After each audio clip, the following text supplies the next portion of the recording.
Hey everybody, it's Mike, Shinobi Mystic, and today is Saturday, April 12th, 2025, and I can't believe this. This is absolute mayhem, and I knew it was going to happen. It's snowing, and we're days into springtime, and it's freaking snowing. It's absolutely crazy because you think about, I would have been traveling across the state, and I mean, we got a lot of snow. We got a couple inches already. Yeah. And I'm just astounded. I can't believe that we even got this. This storm came through in January as a snowstorm, in February as a snowstorm. I knew again as it came through, if it was on that line, it was either going to be rain or snow, and here it is. So I'm glad to be home, playing digitally, hanging out with you guys, and let's get started. I'm just about done, halfway done, finished painting up my SpongeBob ones, so let's get going.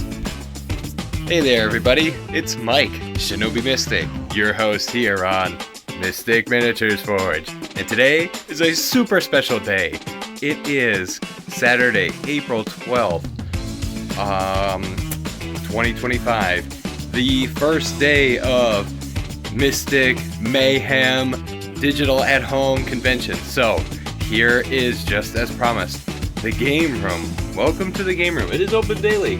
We have 3 rules here. 1, no cheating. Luncheon. 2, no fighting unless it's on the battlefield. And 3, no crying, because they're just little pieces of cardboard or little pieces of plastic. I'd much rather die amongst friends than amongst my enemies. And thus, the game room was born. And ever since we moved in this house, I think the people that lived here before used to use this as like a cedar-lined closet or something kind. It was really this kind of puke green. I'll throw some stuff up on the screen, but you're gonna see what it went from. You know, it kind of just like, oh, where am I gonna throw my stuff? I'm so busy fixing up the rest of the house. I just kind of threw my stuff in here and then started running with it.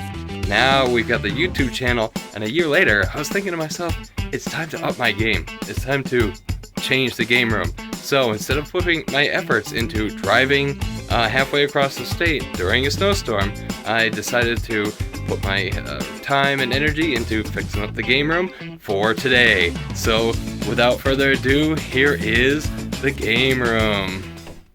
I feel like I gotta spin it around because the other way it just doesn't work. Alright, welcome. This is the home base of Mystic Miniatures Forge. Just gonna close the door. Alright. So you guys are in the inner sanctum. Whoa, what are we looking at, Mike? I don't even know.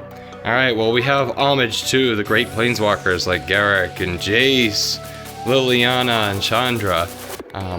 We have the old, I guess shows you like where the battlefield used to be in one of my old YouTube videos when I first unveiled the game room.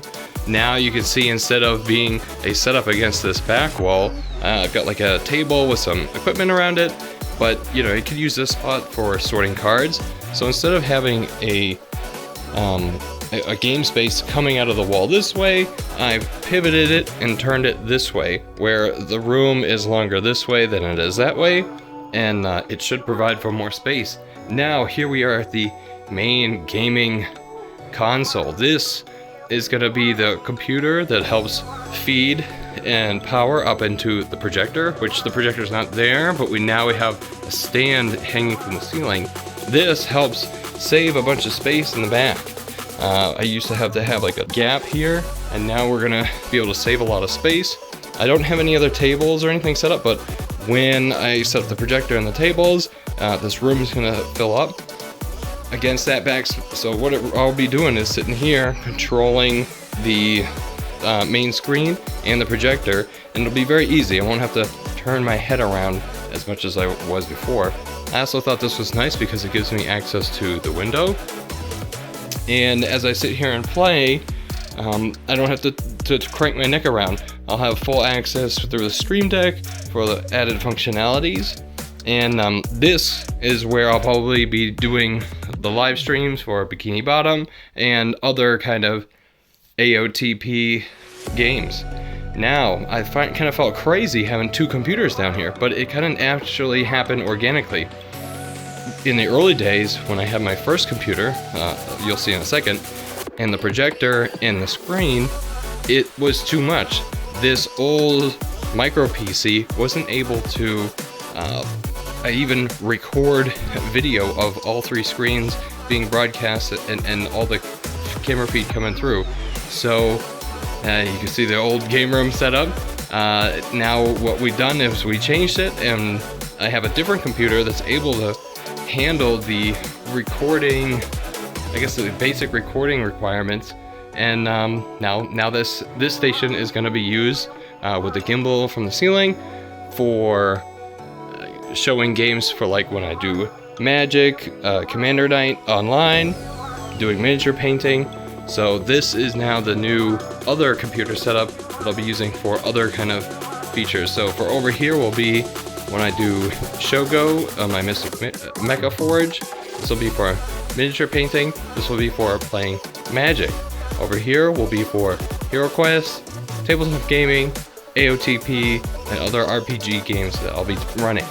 So, when I think about how big the space is now, I walk around in here, I've got a lot more space. Now the shelving, there was some wire shelving, like this white wire shelving, all along this closet area. I took that out because of the kind of spatial constraints that you end up with it. I've now moved, this is a wine holder that holds all my Magic the Gathering playmats, a wide assortment. Going through some of my board games, we've got Jumanji, some Aliens games, I've got some Magic the Gathering books. Here are the SpongeBob SquarePants miniatures that I had painted. So those are pretty much ready for the battle. We look at some of the Magic the Gathering unpainted miniatures line. So obviously I have lots of video content for the future. We also have a Pacific Rim Extinction miniatures game I've never even played. A bunch of assortment of other games like Boss Monster, and then now we get into some of the real cream of the crop stuff. Remember a Game Informer showing Magic Legends? I also have back issues of Game Trade magazine, just showing you how hardcore I am into gaming and miniatures and stuff. We've got some comic books like The Last Ronin, the Magic the Gathering Volume 4. I have the other volumes floating around down here somewhere, and even some of these world building books like The Art of Magic the Gathering Zendikar, Innistrad, the one for War of the Spark. We've got some Deadpool comics. These are really cool. These are a book of random tables, different kind of quests. So now it's just very easy. It's laying out here as I'm sitting there and thinking of things. I can just come on over here and grab it. I don't play D&D, but I sure has collected my fair share of crap over the years. So here are my D&D books, where I get inspiration for AOTP games, and of course the Guild Master's Guide to Ravnica, which included a bunch of D&D MTG minis that I use for my games. Now we get down to the bestial section of Hero Quest. Many of these boxes I've never even opened. I don't even know what the contents are. I'm hoping to, in an hour or two, open Mega Quest and use that combined with all this other Hero Quest stuff to do some kind of game. Continuing forth, we're looking at my showcase of March of the Machine Commander decks, wholly unopened, future content for future videos. Some other Magic the Gathering products that I humbly display in my collection. Some of the spellbooks, Jace, Gideon, and Chandra. These are all open, ready to go, empty commander decks. They're just shiny, they look really nice in the sun, the light down here. And then now we start to get into my, I guess, pride and joy, my commander decks. And these go from like the right now, current, and then back in time. So we're going back 2024, 2022, 2021, get down to 2021, 2020, and then beyond. And then it even goes back further, I think all the way back to 2009, and then one of my other decks that should be in here, that was the Commander 2011.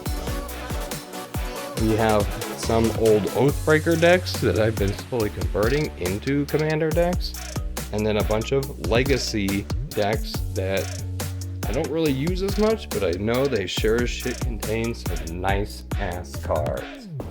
Moving on to the last section, my 3D printer has retained its home, however in a different configuration. Before, the opening was back here, and it was really kind of right up against this desk.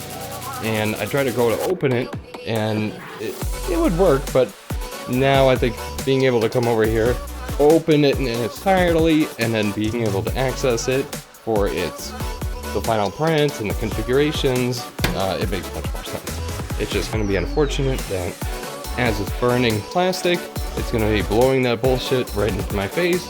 However, I'm not ever going to sit down here while it's doing that, and I'll most likely just set up this fan on my table to do so. So, you can see where we came from and where we are now.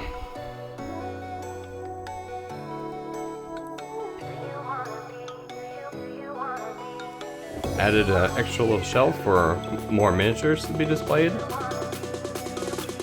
Behind this, which I change this all the time depending on what kind of game I'm playing, this just shows, or is the housing of where I keep all my miniatures.